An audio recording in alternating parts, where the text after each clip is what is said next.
Today is about collaboration, and I'm going to talk to you about what I think is the most important collaboration you will ever get, and that is the collaboration between you and your mind. When you can collaborate with your mind and tell it what you want, you will get what you want.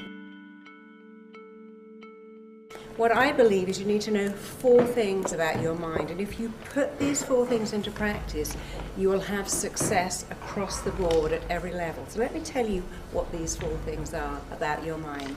Your mind does exactly, specifically, what it thinks you want it to do. It always does what it thinks is in your very best interest. If you haven't got what you want, but you've got behaviours you don't want, you are not collaborating properly with your mind. I'm going to change that for you. Secondly, your mind is hardwired to move you towards pleasure and away from pain, and that's wired into us from being tribes people. You survive on the planet by avoiding pain.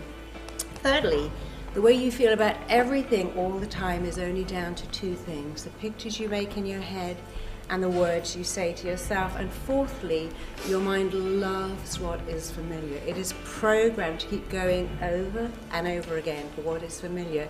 If you want to succeed at any level, you have got to make what is familiar unfamiliar and what is unfamiliar familiar. So let's start with 1.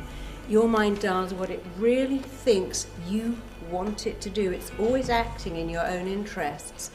And your mind listens all the time to your language. It works out what you're doing and feeling by the words you're using. So if you say, "These exams are killing me, I'm dying under this paperwork, my boss is a nightmare, I'm overwhelmed, I can't cope with the stress." When you say, "I'm dying under the pressure, this workload is killing me," you are telling your mind you don't want to do it.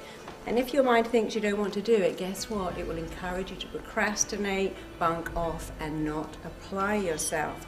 Your mind is so very, very specific to the words you use that if you say, "I'd love a week off in bed, I'm overwhelmed with this stress, I just wish I could have a week off at home lounging around," your mind goes, "There you go, I've given you the flu. Didn't you ask for that? You said you wanted a week off in bed, and I've given you the flu. There's your week off." If you say, "I'm dreading having to give that presentation next Wednesday, I'd do anything to get out of it," your mind's like, "Okay, why don't I wake you up with a migraine or an upset stomach?"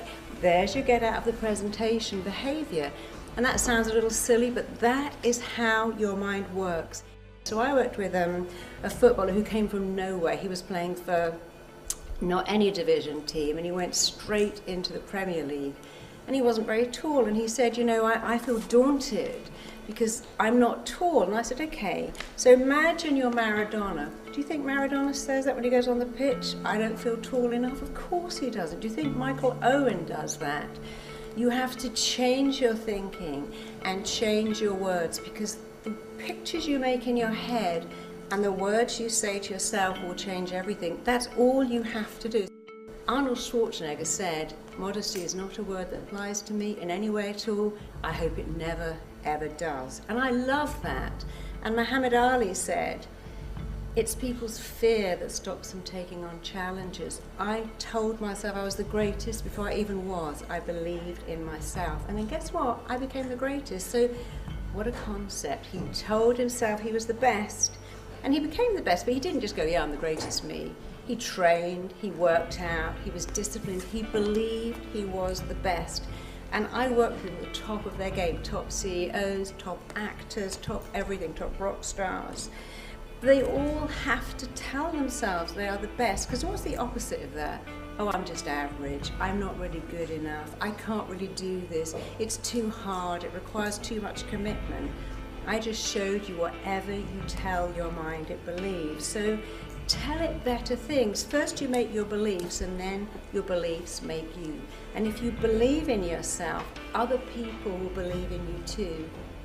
And when you stretch your mind to a new dimension, it never, ever, ever goes back, because your potential expands as you move towards it. You can't even know what your potential is. So when Roger Bannister wanted to run a mile in under 4 minutes and no one had done that, he did these 4 things. He told himself, I want to do that, I want to make it happen.